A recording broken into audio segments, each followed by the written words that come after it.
Tolkien's World: A Marxist Analysis by John Molyneux. John Molyneux is a socialist, activist, and writer. He is a member of the Irish and British SWP. He formerly lectured at Portsmouth University, but now lives in Dublin.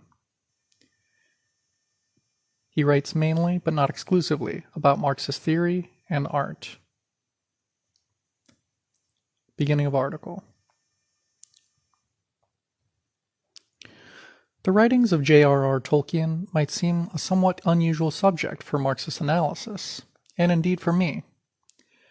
I usually write about visual art or politics rather than literature, and when Marxists write about literature, they are more likely to focus on issues of method, or on figures from the canon of high culture, Shakespeare, Dickens, Tolstoy, etc., or modernism, Kafka, Joyce, Beckett, or with avowed radical politics, Gorky, Brecht, O'Casey, Steinbeck, etc. Tolkien fits none of these categories. Indeed, he is a writer to whom many Marxists would take an instant dislike, who some would decline to read altogether, as not serious literature, or who, if they did like him, they might be slightly shamefaced about it, almost as if they had a private taste for James Bond or Mills and Boon. For if Tolkien is not pulp fiction, he is not quite regarded as high culture either. Nevertheless, there already exists a small body of Marxist writing on Tolkien, including several articles in Historical Materialism Volume 10, Issue 4, Ishe Landa, Slaves of the Ring, Tolkien's Political Unconscious, Ben Watson, Fantasy and Judgment, Adorno, Tolkien, Burroughs, Carl Friedman, A Note on Marxism and Fantasy. Moreover, there is a serious justification for writing seriously about Tolkien, namely, his exceptional popularity and the need to account for that popularity. This popularity is truly extraordinary. According to Wikipedia, The Lord of the Rings, with 150 million sales worldwide, is the second best-selling novel of all time, after Dickens' Tale of Two Cities with 200 million, and the seventh best-selling book of any kind, after the Bible, Mao's Little Red Book, the Quran, the Chinese dictionary, etc. It has sold more than the Da Vinci Code and The Catcher in the Rye combined, 5 times as many as War and Peace, or 1984, or To Kill a Mockingbird, and 15 times as many as Catch-22. The Hobbit, with 100 million sales, comes in 4th among novels and 12th of all books. To this must be added the fact that The Lord of the Rings, The Return of the King, with takings of $1,119,110,941, was the third highest grossing film of all time, after Avatar and Titanic, with The Lord of the Rings The Two Towers only slightly just behind. Footnote. I am well aware that citing Wikipedia is academically disapproved of, but in this case it doesn't matter in the slightest whether these figures are exact, and I make no claim for their precise accuracy. They are merely indicative of the vast scale of Tolkien's popularity, and for this purpose Wikipedia seems perfectly adequate. End of footnote. Popularity on this scale means that the ideological content of this work is a factor of at least some significance in the consciousness of many millions of people, and thus worthy of analysis. Moreover, this popularity bears with it a conundrum. It is clear that Tolkien's worldview, in many respects, is right-wing and reactionary. But if this is the case, how come his work is so popular? Is it despite or because of this reactionary outlook? Or what is the relation between Tolkien's worldview and his audience? Investigating and hopefully resolving this puzzle is one of the main aims of this essay. It also throws up a number of interesting points about history, ideology, and art.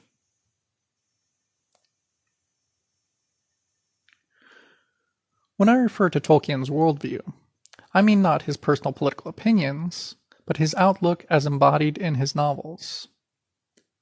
Although the personal opinions undoubtedly influence the outlook of the novels, it is the latter, not the former, that matters. The latter has influenced many, many millions. The former are known only to a tiny minority. Moreover, that worldview is expressed primarily not in the details of the plot of either The Hobbit or The Lord of the Rings, but in the overall vision of Middle-earth as an imagined society.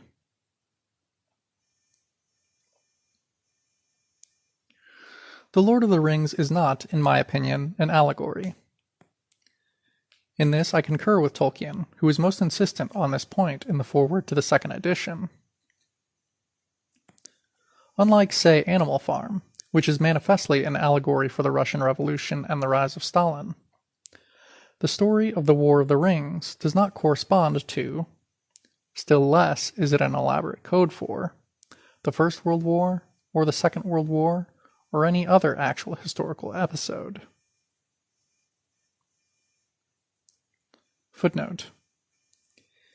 Ishay Landa, in his aforementioned Slaves of the Ring, Tolkien's Political Unconscious, rejects the term allegory, but, in effect, argues that Tolkien's work is an allegory for, or at least a reflection of, quote, the crisis of capitalist property relations at the beginning of the 20th century, culminating in the First World War and the Bolshevik Revolution.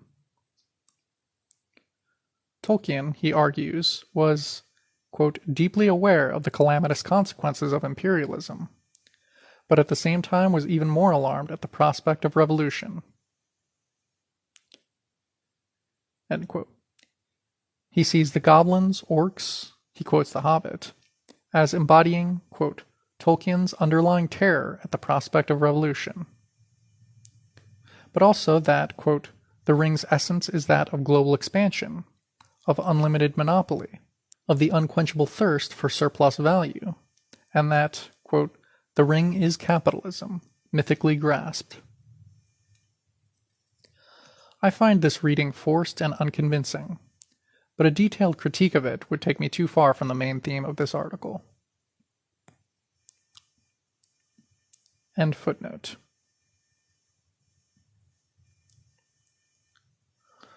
The real history it most closely resembles is that of the Cold War, but we know that it was conceived long before the Cold War began. The plot of The Lord of the Rings, therefore, is largely sui generis. The social relations of Middle-earth, however, are not and could not be. It is very easy to imagine futuristic technology, intergalactic spaceships, Death Stars, transporter beams, and the like. And it is relatively easy to imagine strange, non-existent creatures, orcs, ents, insect people, cactuae, etc. But it is close to impossible to invent non-existent social relations, and the social relations of Middle-earth are readily recognizable. End of introduction. Tolkien's World, a Marxist Analysis. Section. The World of Middle-earth. The reason the social relations of Middle-earth are so easily recognized is that they are, with one important exception, essentially feudal. We do not live in a feudal society, but feudalism is the social order that immediately preceded capitalism in Europe, and that existed alongside capitalism in many parts of the world until well into the 20th century. Moreover, there still survive, even in the 21st century, hangovers of feudalism, such as the British monarchy, aristocracy, and the House of Lords. In addition, feudal social relations permeate a large part of our classic literature, Shakespeare, Chaucer, Beowulf, etc., of our mythology, the Arthurian legends, Robin Hood, etc., and our children's fairy tales, Jack and the Beanstalk, Sleeping Beauty, Snow White, etc.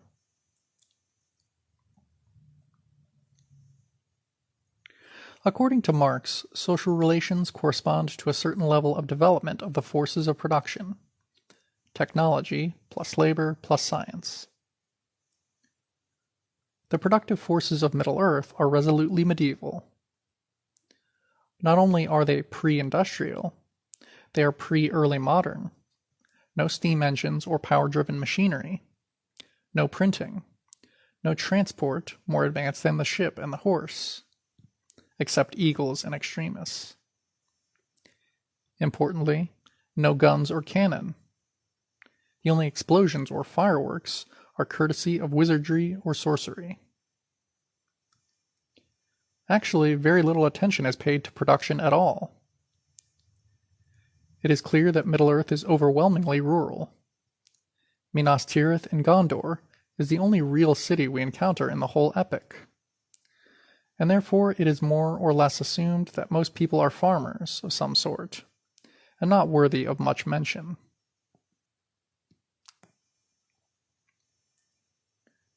Middle-earth is a world of kings and queens, princes and princesses, lords and ladies. The role of heredity and lineage, of what sociologists called ascribed, as opposed to achieved, status, and what in everyday language would be called class, is absolutely overwhelming and completely taken for granted. Almost every single character's social position and part in the story is determined, in the first instance, by their birth. This applies from the very top to the very bottom, in small matters and large. Why, for example, is Sam Gamgee Frodo's servant? It is not age. Merry and Pippin are young, but from higher families in the Shire's social order. It is class. Aragorn, not Boromir or Faramir, is destined to rule Gondor, because he is the heir of Isildur, albeit this was 3,000 years ago, and has ancestry stretching even further back to Arendil and the elven kings of the First Age, whereas they are merely sons of a steward. True, he has to prove himself and win his throne in many battles, but his leadership role is predestined. And Aragorn will love and wed Arwen, not Eowyn, because she is of matching birth. They are repeating the ancient union of Luthien and Beren. Eowyn, who originally loves Aragorn, instead marries Faramir, who is of roughly equivalent standing in the Middle-earth hierarchy.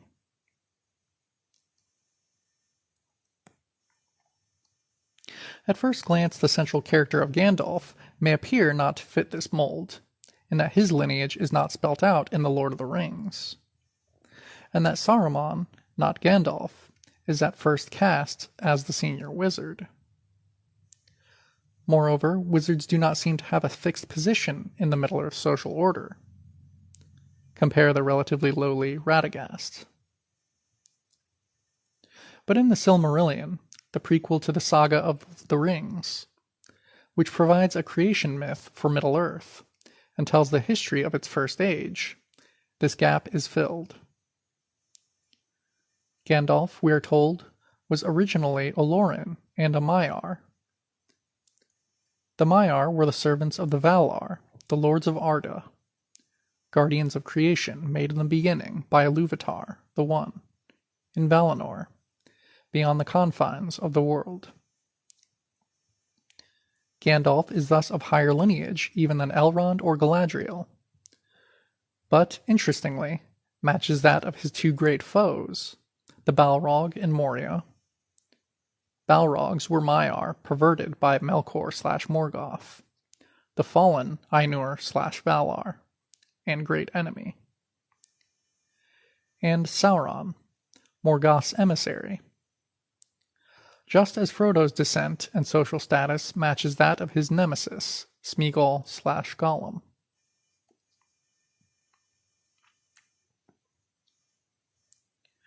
At no point in The Lord of the Rings is this hierarchical social structure subject to any form of critique or challenge, either by an individual character or a collective group, or even implicitly by the logic of the narrative. The history of Middle-earth contains no Wat Tylers, John Lilburns, or Tom Paines. On the contrary, acceptance of traditional and inherited authority is invariably a sign of good character. Resistance to it, a sign of siding, or potentially siding, with the enemy. For example, one of the things that marks Faramir as the good brother, in contrast to Boromir, is his more or less instant recognition and acceptance of Aragorn as his ruler.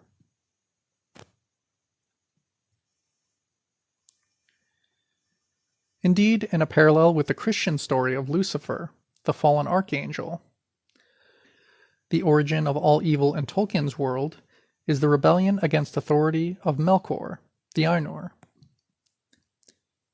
In the Silmarillion, it is told how, at the beginning of creation, Iluvatar revealed to the Ainur a mighty theme, of which they were to make in harmony together a great music. But now Iluvatar sat and hearkened, and for a great while it seemed good to him, for in the music there were no flaws. But as the theme progressed, it came into the heart of Melkor to interweave matters of his own imagining that were not in accord with the theme of Iluvatar, for he sought to increase the power and glory of the part assigned to himself. End quote from the Silmarillion.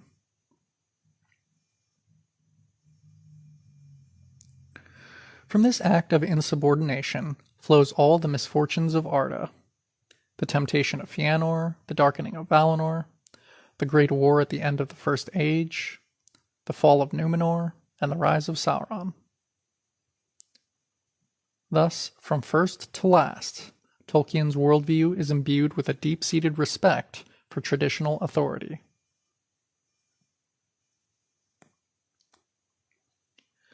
To add to this, there runs through the whole saga another hallmark of conservatism, namely the belief that things are not what they used to be, and that the world is in decline, and that the old days were finer, nobler, more dignified, more heroic than the present. As Elrond puts it when recounting the mustering of the hosts of Gil-galad and Elendil for the assault on Sauron at the end of the Second Age, quote, I remember well the splendor of their banners. It recalled to me the glory of the elder days and the hosts of Beleriand. So many great princes and captains were assembled, and yet not so many, nor so fair, as when Thangodrim was broken. End quote. Finally, there is a view of fate, predestination, and quote, the will of the gods, that is not only pre-modern and pre-Enlightenment, but reminiscent of ancient Greece and the plays of Aeschylus and Sophocles. When, at the Council of Elrond, Frodo announces that he will undertake the task of taking the ring to the cracks of doom, Elrond says, quote, I think this task is appointed for you, Frodo. And indeed the whole episode has been foretold in lines which came to both Faramir and Boromir in dreams. Quote, Seek for the sword that was broken. In Imladris it dwells. There shall be counsels taken stronger than Morgul spells. There shall be shown a token that doom is near at hand. For Isildur's bane shall waken, and the halfling forth shall stand. End quote. Similarly, Smeagol/Gollum is fated, quote, to play his part before the end. An absolutely crucial part, as it turns out, as the various acts of mercy that are shown to him by Gandalf, Aragorn, the Elves of Mirkwood, and Frodo himself all facilitate this predetermined destiny. Predictions and prophecies are scattered throughout the story, and they always come true. As in Greek tragedy, anyone who attempts to frustrate or avoid their fate merely ends up contributing to its inevitable fulfillment. The centrality of this conception of fate, which turns out ultimately to be the will of God. For Tolkien's whole vision is made clear by Ilúvatar's response to Melkor's aforementioned original sin of musical innovation.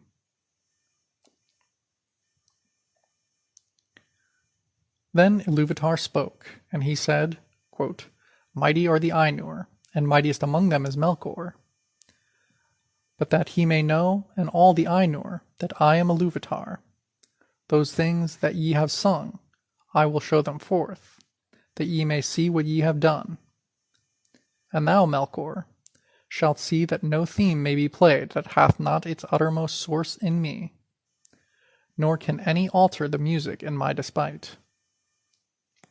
For he that attempteth this shall prove but mine instrument in the devising of things more wonderful, which he himself hath not imagined.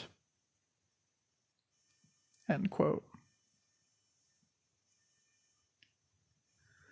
This view of destiny is highly conservative, because it both reflects the fact that human beings are not in control of their own society, or their own lives, in Marxist terms, alienated and dominated by the products of their own labor, and reinforces the idea that they can never become so. End of section. Tolkien's World, a Marxist Analysis. Section. Racism and Sexism. The worldview that I have just analyzed was, give or take certain elements, by no means confined to Tolkien, but existed as a definite strand on the intellectual wing of British upper and middle class culture. Other members of the Inklings, C.S. Lewis, Hugo Dyson, etc., shared it to a degree, as did the likes of T.S. Eliot and Ezra Pound. And within this outlook, there was clearly a tendency towards racism. Witness anti-Semitism in Eliot and Pound. This is partly because it contained elements, e.g. the emphasis on inherited characteristics and kinship, which lent themselves to racial views, and partly because, as a result particularly of imperialism, racist attitudes were endemic in the upper reaches of British society in Tolkien's formative years. It is therefore necessary to pose the question of how much racism there is to be found in Tolkien's work. The answer, it seems to me, is not simple. On the one hand, the existence of different races with deeply ingrained physical and psychological characteristics is absolutely central to the story from beginning to end. In the course of the saga, we meet elves, men, dwarves, hobbits, orcs, ents, and, marginally, trolls, all of whom are speaking peoples. Of these, the elves, especially the high elves, or Eldar, who have dwelt in the Undying Lands, are clearly in some sense the highest, i.e. the most refined, the, quote, fairest, in Tolkien's words, the most gifted in craft and learned in lore, the most far-sighted, literally and figuratively, and above all are immortal unless slain. They are by no means perfect, capable of both error and, quote, sin, and at various times are seduced by the wiles of Morgoth or Sauron. But, unless I am mistaken, no elf in the whole history of Arda ever actually joins the, quote, dark side and fights with the enemy. Men, by contrast, are mortal, less learned, much more various, with types ranging from Butterbur to Aragorn, Faramir to the Haradrim, and Denethor to the wild men of Druadan. More fertile and more numerous, and more morally ambiguous. The Númenóreans under Ar-Pharazôn attempted to make war on the Valar and the Undying Lands, in the Second Age. And in the War of the Ring, large numbers of men, Easternlings, Haradrim, etc., fight with Sauron.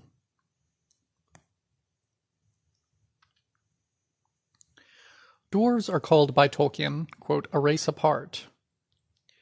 They were created not by Ilúvatar, but by the Valar Eowl. They are shorter than elves or men, mortal, but longer lived than most humans, and have definite behavioral and psychological characteristics. Love of mountains, caves, mining, jewels, stonework. They are proud and jealous of their rights, sturdy and stiff-necked, and they fight with axes, not swords or bows. Hobbits are of unknown origin. They don't figure in the Silmarillion, but, of course, are small, jolly, tough underneath, etc. And the Ents, the shepherds of the trees, were created at the request of the Valar Yavanna. They are tree-like in appearance and strength, and somewhat slow, though by no means stupid. Lastly and crucially, there are the orcs, who began, probably, Tolkien is not categorical on this, as elves imprisoned, enslaved, and corrupted by Melkor in the first stronghold of Autumno. I say crucially, because the orcs became and remain all bad, utterly and universally evil, without any redeeming or mitigating qualities whatsoever. At no point in the entire narrative do we encounter an orc who is anything other than a merciless enemy. And consequently, at no point do we as readers feel anything for them other than delight in their defeat and slaughter. On the face of it, this is outright racism.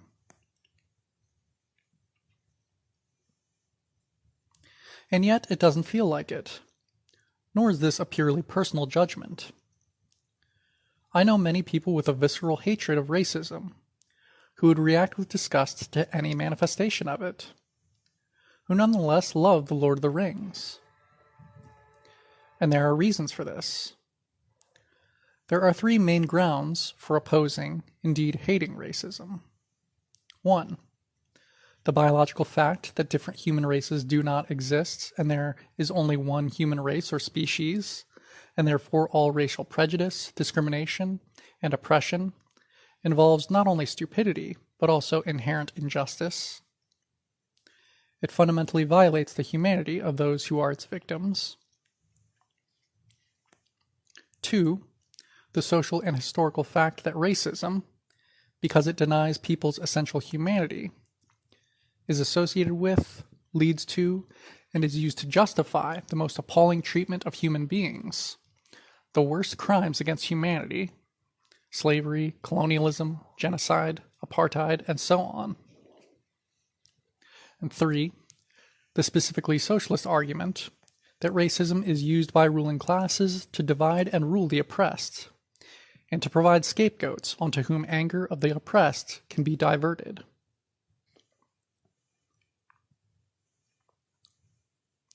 But if we examine Tolkien's work in the light of these arguments, it can be seen that none of them quite applies. In the real world, racism is false and denies our common humanity. But in Tolkien's imaginary world, there really are different races. In the real world, racism leads to barbaric behavior. But in Tolkien's story, the narrative, and his disguised authorial voice, consistently opposes any gratuitous cruelty to or maltreatment of the weak, the defeated, or even the enemy. Orcs are consistently killed, but the story is such that they are only encountered as enemies in battle. Within the terms of the story, they are never imprisoned, enslaved, executed, or tortured. So the fact that they are seen as inherently evil, and within the terms of the story are inherently evil, does not lead to any especially barbaric behavior beyond the barbarism inherent in war. Racism may be a ruling class weapon in the class struggle to which socialists counterpose working class unity. But in Tolkien's world, there is no class struggle. The struggle is between the free peoples and the enemy. And in this struggle, Tolkien consistently advocates interracial unity. Aragorn, by lineage and behavior, epitomizes the unity of elves and men, and, together with Gandalf, secures the unity of Rohan and Gondor. The friendship between Legolas and Gimli's adoration of Galadriel, overcomes grievances between elves and dwarves that stretch back to the slaying of King Thingol in the dispute over the Nauglamir, the necklace of the dwarves containing a Silmaril, in the Elder Days.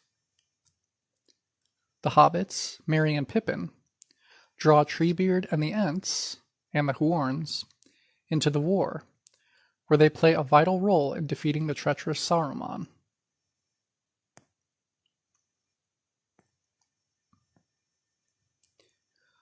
Unfortunately, Tolkien does not get off this hook quite so easily. 3 issues remain. The first, and I owe this point to China Miéville, is that Tolkien has, of course, chosen to imagine a world in which, quote, races, with inherent racial characteristics, really exist, and that is a definite political/ideological choice. The second is the way the saga is constructed throughout around a West and East dichotomy, in which the West is invariably identified with goodness and light, and East with darkness and frequently evil. In the uttermost West is located the seat of the gods, and the blessed Aman, or Undying Realm. And other locations are judged more or less fair in terms of their relation to this. In The Lord of the Rings, Gondor is west, Mordor is east. And the force that marches against Mordor for the final battle on the field of Cormallen are the, quote, men of the West, or the host of the West, led by the, quote, captains of the West. Sometimes this has been read as a reflection of the Cold War, but we know that the main lines of the story were formulated as early as the First World War. Rather, it is imperial Orientalism, as famously analyzed by Edward Said. That is the influence here, and this undoubtedly contains serious elements of racism. The third, linked to the first and the second, is the characteristic of the men of the East and South. In the war, the Easterlings and the Southrons, and corsairs of Umbar, also from the far south, are allies of Sauron. This seems to be taken for granted as part of the natural order of things, and not requiring any particular explanation. Nor are we offered any account or detailed description of these peoples. Boromir, in his report to the Council of Elrond, refers to, quote, the cruel Haradrim. And again, in the account of the siege of Gondor, we are told of, quote, regiments from the south, Haradrim, cruel and tall. And then offered this description: Easterlings with axes, and Variags of Khand, Southrons in scarlet, and out of far Harad, black men like half-trolls, with white eyes and red tongues. End quote from A Return of the King. The element of racist stereotyping here is clear. It is a minor element in the story as a whole, but it is there. Taken together, these 3 points leave Tolkien and The Lord of the Rings guilty of racism, but with mitigating circumstances, and the mitigation is such that for most readers, the racism will not be one of the reasons for the appeal of the book.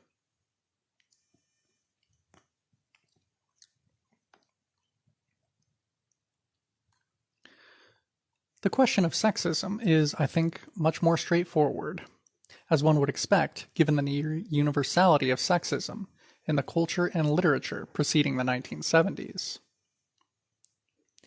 I will begin with a quotation about dwarf women from Appendix A to Return of the King.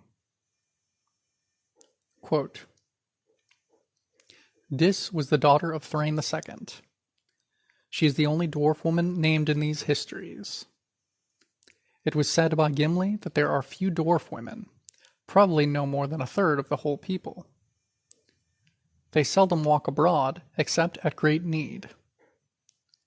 They are in voice and appearance, and in garb, if they must go on a journey, so like to the dwarf men that the eyes and ears of other peoples cannot tell them apart. This has given rise to the foolish opinion among men that there are no dwarf women, and that dwarves, quote, grow out of stone. It is because of the fewness of women among them that the kind of the dwarves increases slowly, and is in peril when they have no secure dwellings. For dwarves take only one wife or husband each in their lives, and are jealous, as in all matters of their rights. The number of dwarf men that marry is actually less than 1/3. For not all the women take husbands. Some desire none.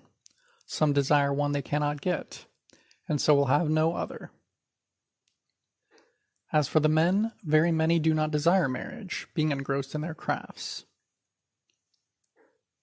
End quote.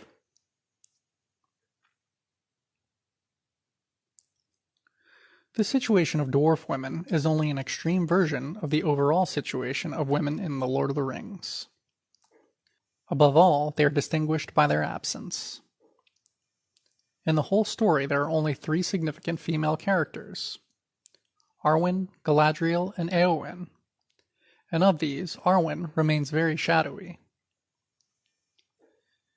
In addition, I can only think of walk-on parts for Lobelia Sackville Baggins, Rose Cotton, Goldberry, Tom Bombadil's wife, and Iorith, of whom Lobelia and Iorith are part comic relief.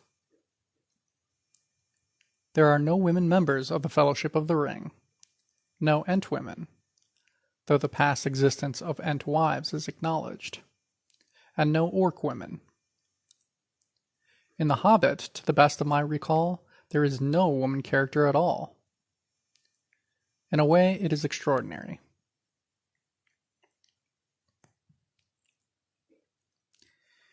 Equally extraordinary in contemporary terms, though less extraordinary in the extremely prudish middle-class culture of pre-war England, is the almost complete silence on matters of sex and sexuality.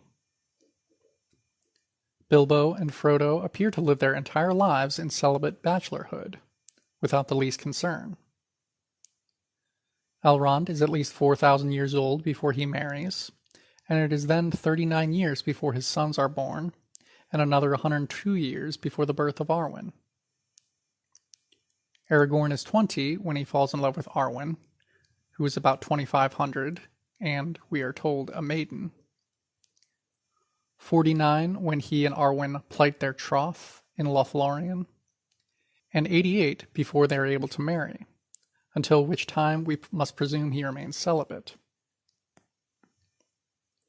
Now Aragorn has been told that he is due an exceptionally long lifespan, thrice that of ordinary men. But even so, it is something of a tall order. Boromir and Faramir are 41 and 36 respectively, but both still single, and so on.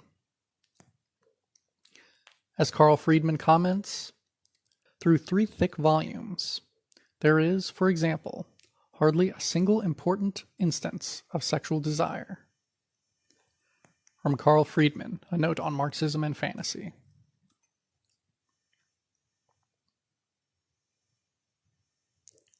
This combination of rarity and absence of sex enables Tolkien to place his main female characters on very high pedestals. Galadriel and Arwen are both wondrously beautiful, quote, fair, dignified, noble, and kind. Goldberry, though not developed as a character, is clearly cut from the same cloth. Éowyn, from a feminist standpoint, the most interesting, is a kind of Joan of Arc figure, until she settles for regal domestic bliss with her second choice, Faramir.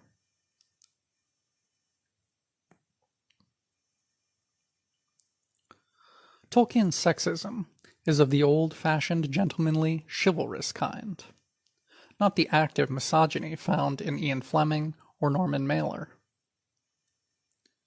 There are no wicked women or femme fatales, unless you count Shelob, the female spider.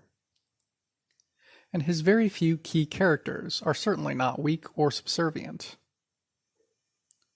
Galadriel is clearly superior, wiser and stronger, to her husband Celeborn, and Éowyn is given one of the most dramatic and heroic moments in the whole of The Lord of the Rings, when, in a straight lift from Shakespeare's Macbeth, she slays the Lord of the Nazgul. Quote, "Hinder me, thou fool, no living man may hinder me," says the Nazgul as he stands over the fallen Theoden. Then Merry heard of all sounds in that hour the strangest. It seemed that Durnhelm laughed, and the clear was like the ring of steel. Quote, "But no living man am I, you look upon a woman. Éowyn I am, Éomen's daughter. You stand between me and my lord and kin. Begone if you be not deathless. For living or dark undead, I will smite you if you touch him." End of quote. The issue of homophobia does not arise in Tolkien because, of course, there is no such thing as homosexuality in the imaginary world of Middle-earth. End of section. Tolkien's World, a Marxist Analysis. Section. Tolkien's Appeal. We can now return to the question posed at the beginning of this essay, namely, explaining how work based on such a conservative outlook has enjoyed such immense popularity. The question is the more interesting because it does not seem to be popularity on a right-wing or conservative basis, in the way that the Bond novels and films appeal mainly to the macho male, or Agatha Christie murder mysteries appeal to middle-class nostalgia for the English village and mansion of yesteryear. Rather, a major part of Tolkien's appeal, and what turned him into an international bestseller, was to the, quote, hippie counterculture in America in the 60s.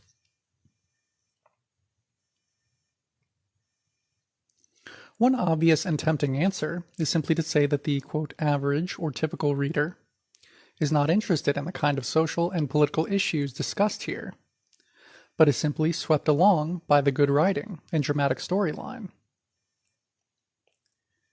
In a sense, this is obviously true, and good writing and gripping action are doubtless necessary conditions of the work's success. But in themselves, they are not a sufficient explanation. The affection in which The Lord of the Rings is held by so many involves not just being gripped by the storyline, but being, quote, enchanted or, quote, inspired by its vision and its values. And that vision and those values cannot be separated from the social relations in which they are embedded, even if the, quote, average reader is not aware of this in these terms.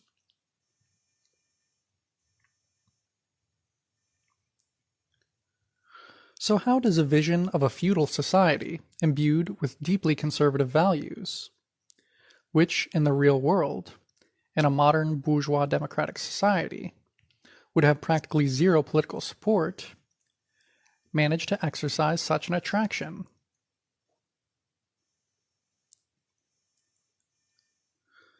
First, because what we are presented with is a totally idealized feudal society. The most obvious and fundamental feature of feudalism and medieval society, namely its poverty, and hence the poverty of most of its people, is simply airbrushed out. Even in contemporary America or Europe, there is large-scale poverty. Never mind Latin America, South Asia, or Africa, or Europe in the Middle Ages. But not in Middle-earth. Neither in the Shire, nor Rohan, nor Gondor, nor anywhere else do we encounter ordinary, run-of-the-mill poverty. From time to time we encounter, quote, lowly or, quote, humble people, such as Sam Gamgee and his gaffer, or Baragond in Minas Tirith, but never anyone actually suffering privation. Nor do we find any of the concomitants of poverty, such as squalor or disease, or even grinding hard work. The real Middle Ages had the Black Death and numerous other plagues and famines. I offer a couple of paragraphs from Wikipedia on famine in the Middle Ages. It matters not whether the details are correct or not, for the general picture is abundantly clear. Famine in the medieval European context meant that people died of starvation on a massive scale. As brutal as they were, famines were familiar occurrences in medieval Europe. As an example, localized famines occurred in France during the 14th century in 1304, 5, 10, 15 to 17, the Great Famine, 30 to 34, 49 to 51, 58 to 60, 71, 74 to 75, and 1390. In England, the most prosperous kingdom affected by the Great Famine, years of famine included 15 to 17, 21, 51, and 69. For most people, there was often not enough to eat, and life expectancy was relatively short, since many children died. According to records of the British royal family, the best off in society, the average life expectancy in 1276 was 35.28 years. Between 1301 and 25, during the Great Famine, it was 29.84 years, while between 1348 and 75, during the Black Death and subsequent plagues, it went to 17.33 years. The height of the famine was reached in 1317 as the wet weather hung on. Finally, in the summer, the weather returned to its normal patterns. By now, however, people were so weakened by diseases such as pneumonia, bronchitis, tuberculosis, and other sicknesses, and so much of the seed stock had been eaten, that it was not until 1325 that the food supply returned to relatively normal conditions and the population began to rise again.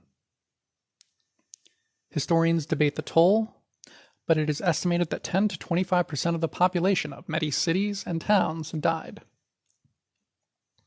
While the Black Death, 1338 to 75, would kill more.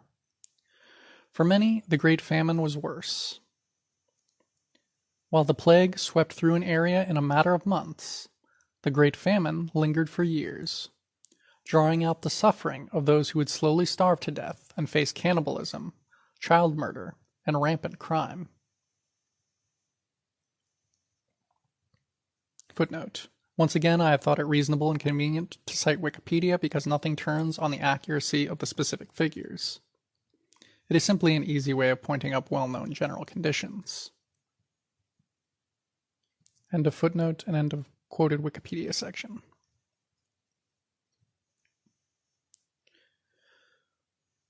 Nothing like this ever happens in Middle-earth, not in the 10,000 years of its 3 ages. Average life expectancy in medieval Europe was about 30. It was so low because of the high infant mortality. Infant mortality was ever the scourge of the poor, and it remained high until well into the 20th century.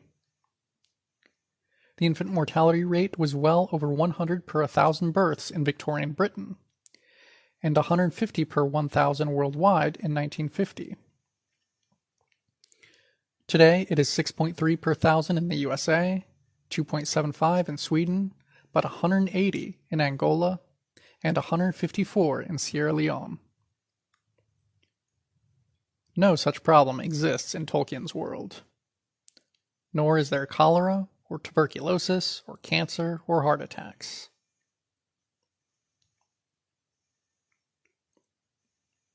Crucially also, there is no exploitation, or systematic oppression, or slavery, except where carried out by Morgoth, Sauron, or his agents and allies. The extreme moral bipolarity of Middle-earth, which I think is an important aesthetic weakness, is very useful here. Middle-earth is not a boringly happy utopia.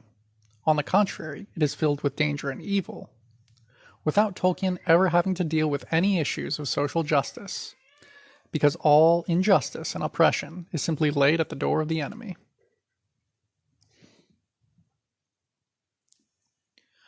Another factor in the appeal of The Hobbit and The Lord of the Rings is that the entry point into this feudal world and our immediate point of identification throughout the saga is via the hobbits, Bilbo and Frodo in particular, and the Shire, and not as it is in the much less popular Silmarillion, via the One, the Ainur, and the Eldar. The Shire, especially the Shire as it is first presented at the start of The Hobbit, exists within a feudal context. Wizard and dwarves turn up at the door, but it is not itself feudal.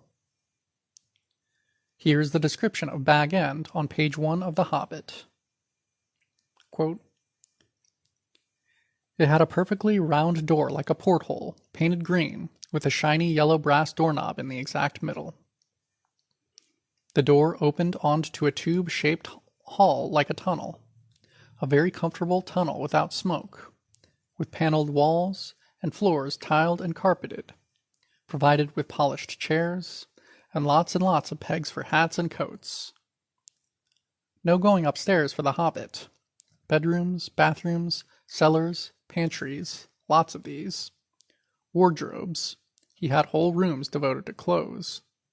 Kitchens, dining rooms, were all on the same floor. This Hobbit was a very well-to-do Hobbit, and his name was Baggins."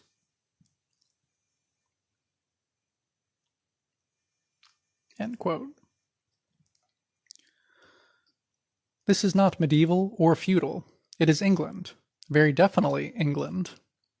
The name Bag End comes from the farmhouse in the tiny Worcestershire village of Dormston, in which Tolkien's aunt lived. Somewhere between the early modern period of the Tudors, in terms of its technology and being pre-Cromwell, and the Cotswolds of cider with Rosie, or even later in terms of its coziness. It is worth noting that although the Shire has a Thane, an Anglo-Saxon term, an office held by the chief member of the Took family, quote, "The Thaneship had ceased to be more than a nominal dignity, and, quote, the only real official in the Shire at this date was the mayor of Michel Delving, or of the Shire, who was elected every 7 years." End quote. I think this is the only example of such a modern and democratic notion as election in the saga, and significantly it is Sam who becomes mayor when he returns from the war. Tolkien confirms this geographical/historical location and his nostalgia for it in the foreword to the second edition. Quote, "It has been supposed by some that, quote, the scouring of the Shire reflects the situation in England at the time when I was finishing my tale. It does not. It indeed has some basis in experience, though slender. The country in which I lived in childhood was being shabbily destroyed before I was 10, in days when motor cars were rare objects. I had never seen one, and men were still building suburban railways." End quote, from the Fellowship of the Ring.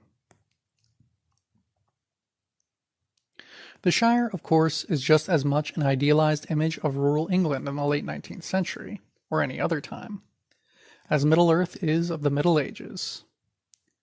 No enclosures, no hanging poachers, no poor laws, no toll puddle martyrs, and so on.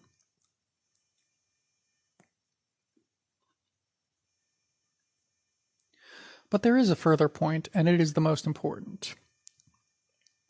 This idealized view of the pre-capitalist or early capitalist past can form the basis for a critique of modern industrial capitalism.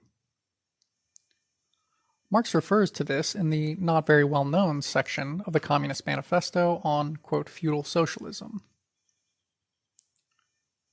Beginning of quote. Owing to their historical position, It became the vocation of the aristocracies of France and England to write pamphlets against modern bourgeois society.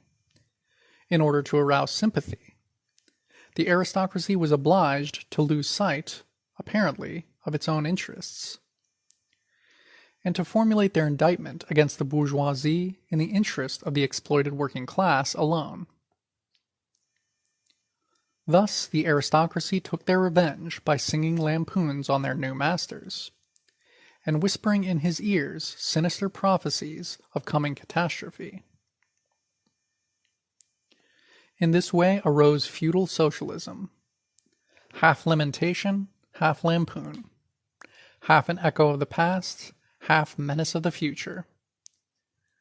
At times, by its bitter, witty, and incisive criticism, striking the bourgeoisie to the very heart's core, but always ludicrous in its effect, through total incapacity to comprehend the march of modern history.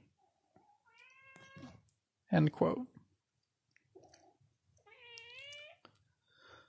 Tolkien is not a, quote, feudal socialist, but he does favorably contrast the pre-industrial past with the industrial present. Earlier in the manifesto, Marx writes, quote, "The bourgeoisie, wherever it has got the upper hand, has put an end to all feudal, patriarchal, idyllic relations. It has pitilessly torn asunder the motley feudal ties that bound man to his, quote, natural superiors, and has left remaining no other nexus between man and man than naked self-interest, than, quote, callous cash payment. It has drowned the most heavenly ecstasies of religious fervor, of chivalrous enthusiasm, of Philistine sentimentalism, in the icy water of egotistical calculation." End quote.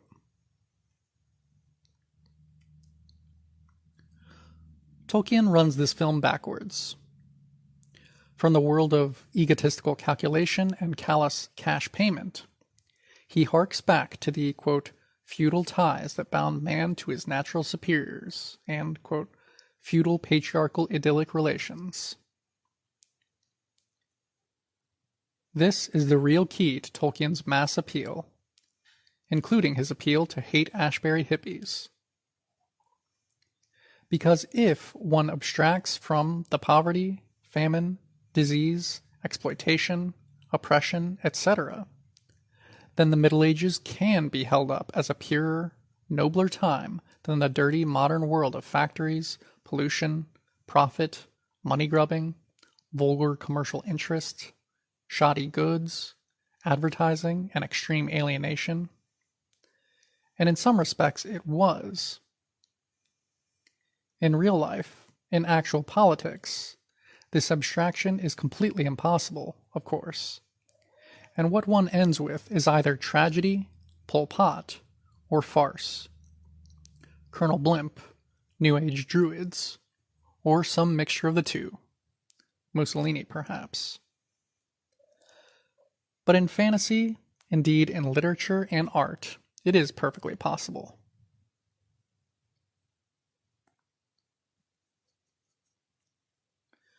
Nor does this just apply to Tolkien. It is why a romantic, anti-capitalist feudalizing tendency, leaning sometimes to the left and sometimes to the right, has been a substantial cultural force ever since the Industrial Revolution. Elements of it are present in William Blake, quote, England's green and pleasant land versus the dark satanic mills, and the Romantic poets generally. It is explicit in the pre-Raphaelites, and mixed with socialism and Marxism in William Morris, who was a significant influence on Tolkien. In Ireland, we find it in Yeats' invocation of the Celtic twilight. It is a significant component underlying the brilliant critique, and the disgust tinged with anti-Semitism, of T.S. Eliot's most powerful poetry, The Wasteland, Gerontian, The Hollow Men, etc., and probably receives its most extreme expression in the poetry, Literary Criticism and Politics of Ezra Pound, which combined affection for Anglo-Saxon, ancient Chinese, and troubadour poetry with right-wing social credit economics against usury and the bankers, and ended up broadcasting for Mussolini in the Second World War. It is this, I believe, which explains why Eliot and Pound could write major poetry while being, respectively, an Anglo-Catholic royalist who thought the rot set in with the murder of Thomas à Becket, and a real fascist, and why a conservative Catholic professor of Anglo-Saxon at Oxford could write books that have sold in the tens of millions. End of section. Tolkien's World, a Marxist Analysis. Section on Evaluating Tolkien. I have not so far offered any aesthetic evaluation of Tolkien, as this was not the purpose of the article. But I am aware that such evaluation is one of the main things many readers look for in any such review of literary work. I am also aware that the analysis I have outlined does have evaluative implications. Moreover, I think it is possible, likely even, that my analysis will be interpreted in unintended ways. On the one hand, the diagnosis of Tolkien's worldview as conservative, reactionary, and feudalist, with an admixture of racism and sexism, will be seen in some quarters as implying a strongly negative judgment on its literary merits. On the other, I suspect that my affection for the text, which is considerable, shows through, and may be taken as signifying a very high estimation of Tolkien's literary standing. Since my actual view lies between these poles, it seems advisable to conclude with a brief statement of it.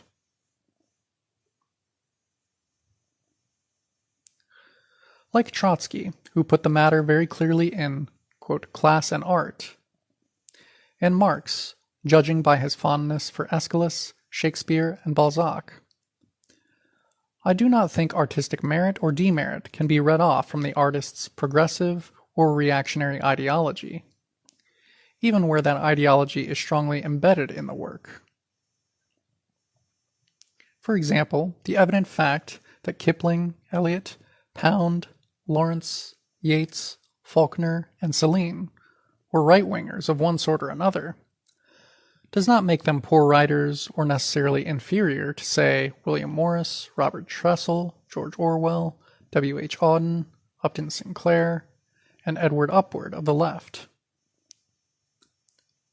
I do not even accept the revolutionary implications of Shelley's, quote, Ode to the West Wind, make it a greater poem than Keats', quote, Escapists, or Ode to a Nightingale. However, I am in favor, as in this piece on Tolkien, of bringing out the political implications of work, whether progressive or reactionary, not pretending they don't exist.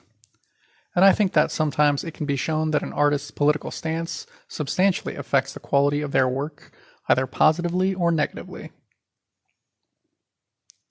For example, in general terms, a sexist novelist might be likely to have difficulty with creating powerful women characters.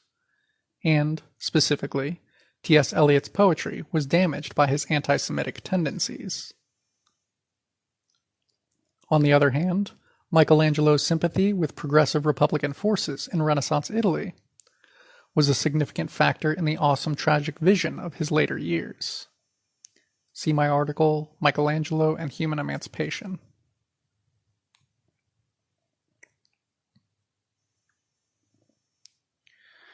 In relation to Tolkien, I have shown how his conservative, quote, feudalism lays the basis for his aesthetic appeal, when combined, of course, with his powerful imagination and strong narrative skills.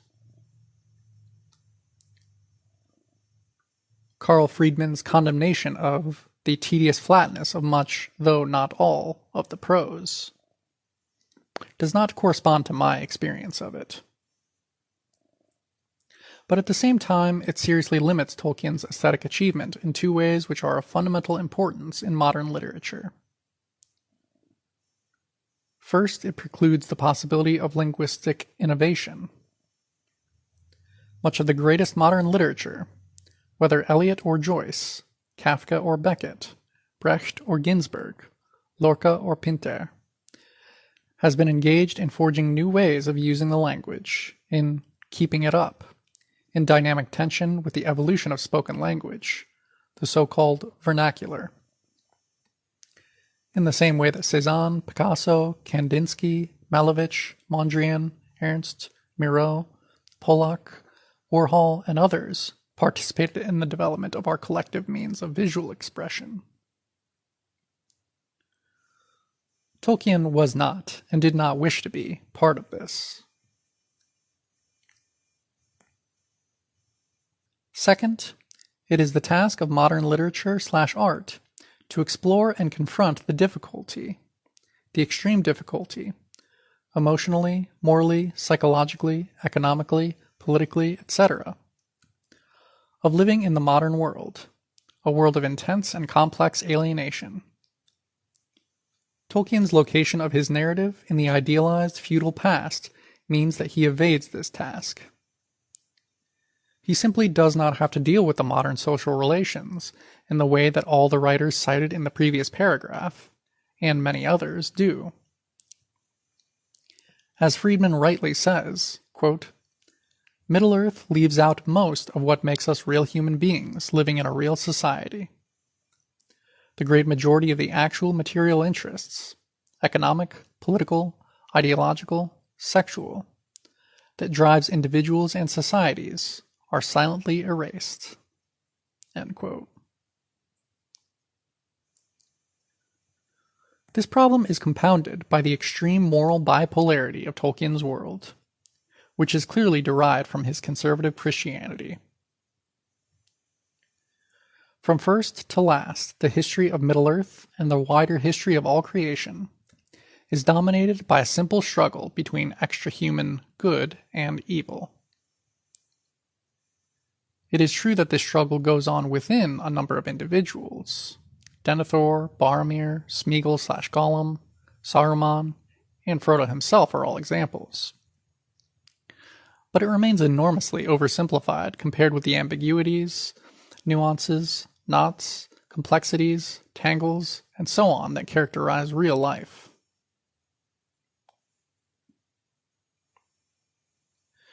These weaknesses do not render Tolkien's work unenjoyable or worthless. He is clearly the master of a particular genre of fantasy, which largely shares those weaknesses, though not wholly, as China Miéville's trilogy set in the alternative present of New Krolbuzon shows, but not a master of modern literature as a whole. End of article. By John Molyneux. Written 31st of October 2010.